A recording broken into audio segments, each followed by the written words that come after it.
Selamat pagi para netizen dimanapun kita berada, salam inspirasi bagi kita semua ya.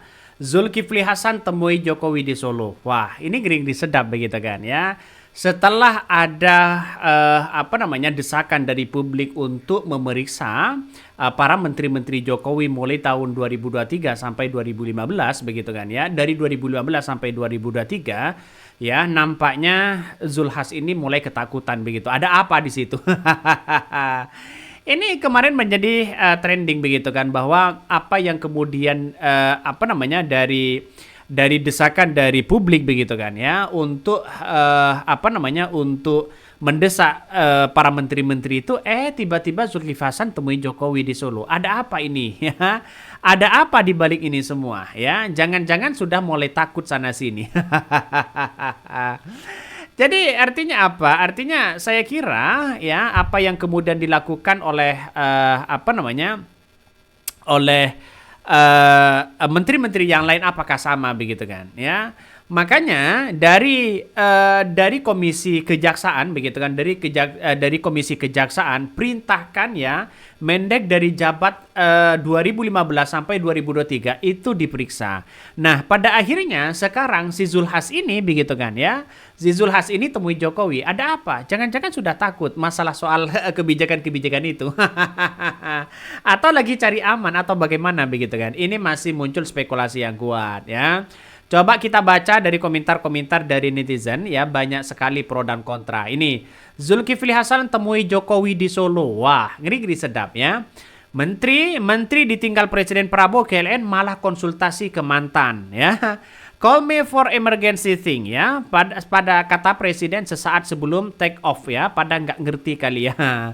Mantan sudah lengser, sudah nggak punya kuasa. Ini Zulkifli Hasan temui Jokowi di Solo untuk meminta pertolongan agar tidak dibidik oleh Kejagung. Judul harus lengkap ya Tempo, jangan dipotong-potong. Ini komentarnya begitu kan. Netizen, ini komentar dari netizen yang saya bacakan. Jadi artinya apa? Kok ramai-ramai menteri-menteri sebelumnya, menteri-menteri Jokowi begitu kan, yang kemudian gabung kepada koalisi Prabowo ya, yang disebut dengan Kim-Kim di situ, menunjukkan ada nuansa apakah ada ketakutan atau bagaimana? Kok yang ditemui adalah Jokowi begitu? Jangan-jangan ini lapornya ke Jokowi, setelah ke Jokowi ke Prabowo. Apakah seperti itu? Nah, ini yang kita lihat hari ini, bahwa persoalan-persoalan politik seperti ini, kalau benar ya benar, kalau tidak ya tidak. Apakah mau ngintervensi sana sini begitu kan? Makanya saya kira sosok dari seseorang Zulkifli Hasan, menteri-menteri yang lain harus benar-benar diperiksa tanpa pandang bulu, tanpa siapapun begitu kan ya. Jadi kalau kekuatannya dari seorang Jokowi, siapa yang menjadi presiden? Kan Prabowo, bukan seorang Jokowi begitu kan. Seorang mantan presiden tidak punya kepentingan apa-apa. Saya masih teringat betul apa yang disampaikan Pak SBY pada waktu itu, jangan ada matahari kembar. Apakah seperti ini kita lihat? Makanya saya kira persoalan-persoalan seperti ini harus benar-benar clear ya. Apalagi masalah kasus Tom Lembong yang sekarang ini muncul narasi-narasi bahwa Tom Lembong ya sudah menjadi tersangka, dan kemudian karena ini adalah laporan dari masyarakat begitu, sehingga yang lain begitu tidak diperiksa. Ini kan aneh juga begitu kan.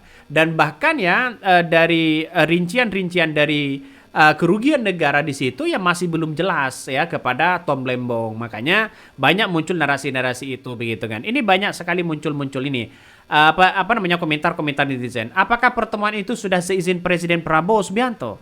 Jangan sampai ada kesan ada dua kepemimpinan nasional di negeri ini. Yang satu yang resmi, yang lain yang satunya bayangan. Udah terang-terangan ini mah udah banyak kasus malah sowan ke mantan padahal punya atasan ya. Makanya saya kira dengan adanya Partai Gerindra di situ harus benar-benar hati-hati begitu kan. Jangan kalah strategi di situ begitu. Siapapun yang tidak begitu efektif, siapapun yang membuat matahari kembar dalam pemerintahan, itu harus benar-benar reshuffle nantinya, diganti, dipecat begitu kan. Biar apa? Itu yang menghambat demokrasi. Nampaknya banyak yang panik dan ketakutan kalau Prabowo memerintahkan masalah judol, masalah narkoboy, masalah hukum, masalah korupsi dan sebagainya. Banyak orang yang sudah ketar-ketir masalah soal-soal itu begitu. Nah, inilah yang kemudian apakah Prabowo punya kekuatan untuk melawan para oligarki yang punya kepentingan besar atau bagaimana? Ini tunggu saja di 100 hari kepemimpinan dari seorang Prabowo ini begitu kan ya. Apakah cukup efektif atau tidak? Coba kita baca, ya ini Zulkifli Hasan temui Jokowi di Solo. Ada apa ya? Menteri Koordinator Bidang Pangan Indonesia Zulkifli Hasan menemui Presiden ke-7 Republik Indonesia ya Joko Widodo di kediaman Jokowi di Sumbar, Kecamatan Banjarsari Solo, Jawa Tengah. Hari ini Zulkifli Hasan datang bersama istri Soraya Muhammad Ali ke Solo. Pertemuan antara Ketua Umum Partai Amanat Nasional itu ya dan Jokowi berlangsung di dalam kediaman Jokowi ya. Awak media yang meliput kedatangan Zulkifli Hasan hanya diberi kesempatan untuk mengambil foto pertemuan tersebut secara bergantian. Bahkan terlihat Jokowi memakai kemeja putih lengan panjang sementara Iriana istri Jokowi mengenakan baju berwarna ungu muda. Adapun Zulkifli Hasan ya kemeja batik warna coklat. Dalam ruangan pertemuan terlihat Jokowi, Iriana, Zulkifli Hasan dan Soraya berbincang dengan akrab. Selesai pertemuan, Zulkifli mengatakan ya dirinya menemui Jokowi di Solo untuk bersilaturahmi. Ya sama Bapak Presiden Jokowi lama tidak jumpa, kangen sama Bapak katanya begitu kan ya.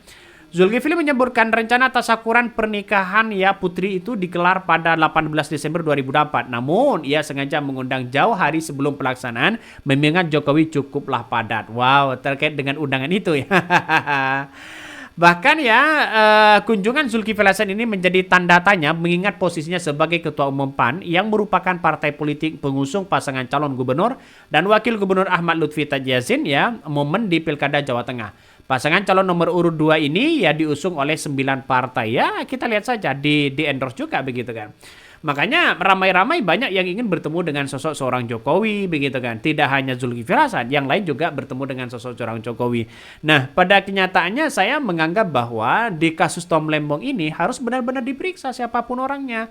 Karena kita ini kan sudah diproses secara hukum begitu kan ya. Makanya hal-hal kayak begituan jangan ada lagi intervensi sana sini ya. Semoga saja semua menteri-menteri itu diperiksa biar adil, biar tidak menjadi bola liar di masyarakat ya, biar clear pemberitaan-pemberitaan di masyarakat. Makanya sampai hari ini pemberitaan-pemberitaan itu ya agak ya orang akan menganggap bahwa pemberitaannya begitu kan ya agak simpang siur ya masalah soal apa yang dilakukan oleh Kejagung ini begitu karena masih belum menunjukkan data-data kerugian ya kepada publik. Kerugiannya berapa? Kalau toh pada akhirnya kerugiannya adalah 400 miliar, ya sebagai rinciannya bagaimana? Apakah Tom Lembong di situ akan menerima atau tidak?